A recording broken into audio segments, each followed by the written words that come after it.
Hi, everybody. It's Heather. Today's Wednesday, and I am checking in on day 4 of our family quarantine. Some of you may know, but others may not, that this Christmas we're really excited that our daughter is home from Toronto. But the rules are, under the new restrictions in Nova Scotia, that people coming from outside the province must quarantine for 4 days, for 14 days, and all the people in the house have to quarantine together. So since the church is currently also closed to in-person worship, and we're supposed to be staying with our bubbles, it seemed like a fine time for us to take 2 weeks away. So 4 days in, everything's going well. We're checking our temperature every day and doing the procedure according to the rules. This is one of the places I realize where following the rules and the kind of rules from public health that are meant to take care of each other has become personal. Up until now, we've kind of been able to work around things. We've washed our hands, we've worn our masks, we've tried to keep our trips down to essential things. We've been avoiding restaurants and gyms since before the restrictions came down, because of our understanding that places where people gather unmasked is the most dangerous place to be in the pandemic. But now we're confined to quarters, and we're not allowed to go out to exercise. We're not allowed to go out for milk. That's becoming an issue.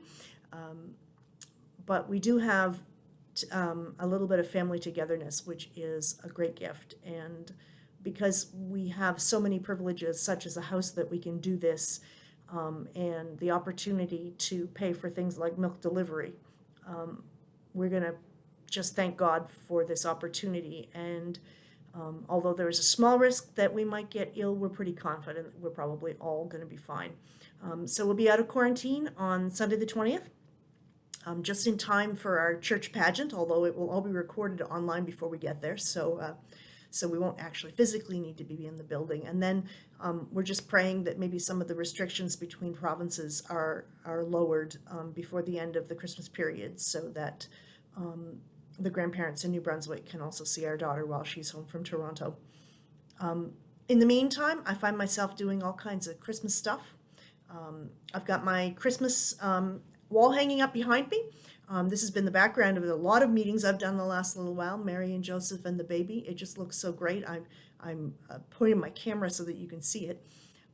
And I'm doing other quilting jobs as well, some things that I'm hoping that maybe I can get the gifts to people in person, but we'll see how it goes. A little bit of baking. I've got bread rising in the oven right now, doing all those homey things, simple things of feeding people and maintaining relationships.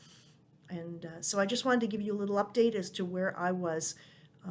If there's anything I think to take from this, it's that in a global pandemic, maintaining your relationships and doing what it takes to be able to keep people safe is what we are called to do, because that's the sort of thing that Jesus calls us to take care of each other, and especially the weakest and most vulnerable in our society, which is what we're trying to do by obeying the pandemic restrictions.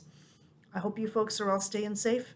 I hope that you are all well, and if any of you are having visitors and going through the quarantine too, you'll understand where I'm coming from. It really is a joyous thing, as well as more than it is any real sacrifice or deprivation. So I'm heading out. We'll talk to you soon.